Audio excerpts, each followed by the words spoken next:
पीरपैंती प्रखंड के लकड़ाकोल शीतला स्थान में 9 दिवसीय महाविष्णु यज्ञ का भव्य आयोजन अयोध्या से पधारे यज्ञाधीश डॉक्टर आशुतोष तिवारी के सानिध्य में किया गया है, जिसको लेकर शनिवार को गाजे बाजे व ढोल नगाड़े घोड़ा रथ आदि के साथ भव्य कलश शोभा यात्रा निकाली गई। शोभा यात्रा में शामिल हजारों की संख्या में नर नारी चिलचिलाती धूप की परवाह किए बिना नंगे पांव सिर पर कलश लेकर नगर भ्रमण करते हुए टिकलूगंज मोड़ से कलश में गंगाजल भरकर यज्ञ भगवान सहित अन्य देवी देवताओं के जयकारे के साथ यज्ञ मंडप पहुंचे, जहां विद्वान ब्राह्मणों के द्वारा वैदिक मंत्रोच्चारण के साथ कलश पूजन कराए यज्ञ मंडप में कलश को स्थापित किया गया। वहीं शोभा यात्रा में शामिल लोगों के लिए रास्ते में शरबत पानी की व्यवस्था रोशनपुर पैक्स अध्यक्ष त्रिलोकी यादव के सौजन्य से किया गया था। वह यज्ञाधीश ने इस महायज्ञ में क्षेत्रवासियों से तन मन धन के साथ समर्पित होकर महायज्ञ को सफल बनाने का आह्वान किया है। वहीं कलश यात्रा उपरांत भव्य भंडारा का भी आयोजन किया गया, जिसमें हजारों की संख्या में लोगों ने महाप्रसाद को ग्रहण किया। वहीं यज्ञ को लेकर क्या कुछ बता रहे हैं यज्ञाधीश, आइए आपको भी सुनवाते हैं। इस श्री विष्णु महायज्ञ के अंतर्गत आज बहुत ही सुंदर तरीके से शोभा यात्रा का कार्य विधि पूर्वक संपन्न हुआ है।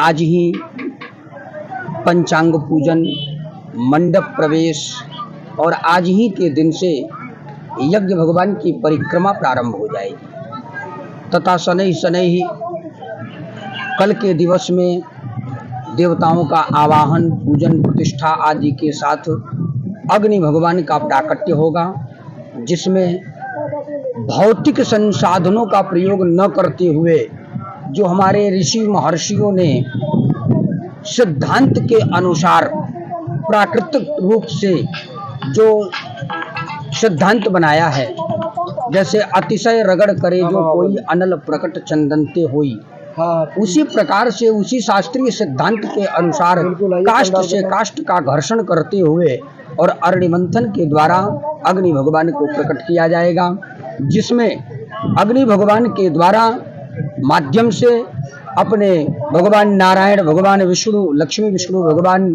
को आहुति प्रदान की जाएगी इस यज्ञ के रूप में, और यज्ञ भोक्ता भगवान नारायण उसको स्वीकार करके और देवदूत अग्नि के द्वारा उसे स्वीकार करके इस यज्ञ को परिपूर्ण करेंगे, जिसके द्वारा हम समस्त जन, भक्त जन, भागवत जन, समस्त श्रद्धालु जन का सदैव कल्याण हो। हम यही आवाहन करना चाहते हैं कि आज हमारे सनातन धर्म में जो विकृति आती चली जा रही है, संस्कार की शून्यता होती चली जा रही है, बड़े छोटे की जो मर्यादा की विहीनता होती चली जा रही है, वह सारी असमानताओं को दूर करते हुए और संस्कार रूपी गहना आभूषण को धारण करें, जिससे हमारे समाज का, हमारे सनातन का, हमारे आने वाली पीढ़ियों का कल्याण हो। देखिए, वैसे तो सबसे पहले हम आपको यह बताएं कि नास्ति यज्ञ समो मित्रः नास्ति यज्ञ समो रिपुः। यज्ञ के समान इस संसार का कल्याण करने वाला कोई मित्र नहीं, और यज्ञ के समान इस संसार का अकल्याण करने वाला यानी नाश करने वाला कोई शत्रु नहीं। अगर विधि पूर्वक किया जाए तो इस सारे जगत का, सारे संसार का कल्याण करता है, और यदि उसको केवल स्वार्थ परकता में गलत विधि विधान से किए जाएं तो निश्चय ही वह सर्वनाश कर देने वाला होता है। यज्ञ ऐसा कल्प वृक्ष है कि जिससे समस्त कामनाओं की सिद्धि की जाती है, समस्त कामनाओं को प्राप्त किया जाता है। अपितु शास्त्रों के अनुसार, पुराणों के अनुसार जो मिलता है कि यज्ञाद भवति पर्जन्य, पर्जन्याद अन्न संभवः, अन्नाद जीवन्त भूतानि, यज्ञ कर्म समुद्भवः। 4 प्रकार से इस सृष्टि का, इस संसार का जो आपदा जिसे हम कहते हैं विनाश, अतिवृष्टि, अनावृष्टि, भूकंप, राष्ट्र विप्लव, दुर्भिक्ष आदि ये जो दोष हैं, इन सारे दोषों से दुर्भिक्ष बनता है। तो ये प्राकृतिक दोष होने के कारण ये सारे दोष, ये सारे दुर्भिक्ष आदि उत्पन्न होते हैं, जिससे अराजकता होकर के प्रजा आपस में ही जो है वो मति भ्रम हो जाती है और हिंसक आदि बन जाती है। अपितु यदि विधि पूर्वक यज्ञ किया जाए तो यज्ञ से प्रकृति विशुद्ध होती है और प्रकृति विशुद्ध होने से निश्चय ही सुवृष्टि होती है।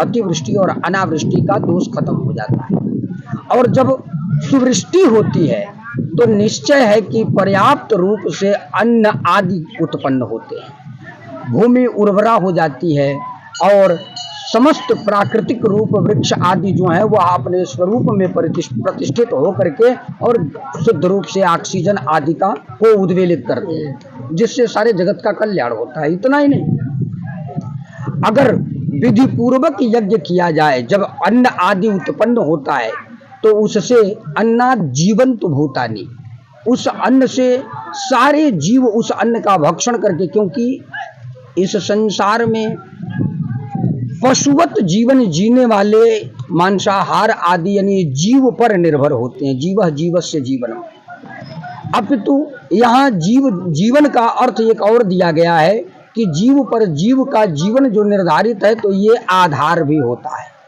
कि हर जीव पर एक दूसरे जीव का जीवन आधारित है।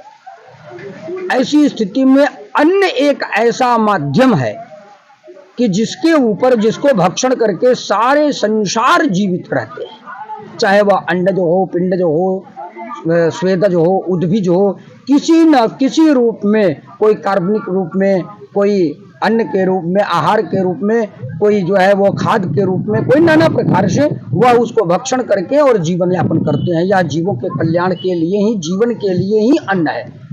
और जब यह पर्याप्त रूप से अन्न हमें प्राप्त होता है तो हम उससे अपने शरीर आदि को पुष्ट करके मन, जब शरीर पुष्ट होता है तो मन पुष्ट होता है, मन पुष्ट होता है तो विचार आदि स्वस्थ होते हैं और जब विचार स्वस्थ होते हैं तो निश्चय है कि व्यक्ति वही कार्य करेगा जो सद्धर्म हो, सन्मार्ग हो, सद्ज्ञान हो, सद्विवेक हो और सदाचरण।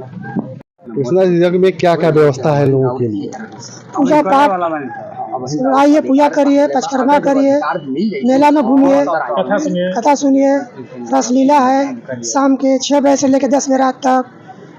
बाहर से आए हैं, मेला में चरखी है, तारा माची है, ब्रेक डांस है, सारा चीज उपलब्ध है। सारा चीज उपलब्ध है। क्या आह्वान करना चाहिएगा क्षेत्रवासियों से, क्या कहना चाहिएगा? सब लोग आए, मेरा तन मन से मेरा मेला को भव्य रूप से जग को पूर्ण संपन्न करें। उनके इस धरती पर यज्ञ हो रहा है, किस तरह का आयोजन है, क्या क्या व्यवस्था है लोगों के लिए? देखिए, हमारा यहाँ तो बहुत दिन के बाद पहली बार यज्ञ हो रहा है और हम लोग और व्यवस्था, सब कुछ व्यवस्था में सब कुछ परिपूर्ण है। परिक्रमा, आइए परिक्रमा कीजिए और हमारे शाम को राम कथा की व्यवस्था भी किया गया है। रासलीला, ये सब बनारस से जो भी आए हैं सब व्यवस्था किया गया है। मेला देखने के लिए क्या क्या व्यवस्था है? मेला देखने के लिए खेल कूद, बच्चों के लिए, बड़ों के लिए सब कुछ व्यवस्था है। क्या क्षेत्रवासियों से क्या आह्वान कीजिएगा? क्षेत्रवासियों से यही है कि आइए हमारे मेला में पूजा कीजिए, परिक्रमा कीजिए और मेला को सफल बनाएं।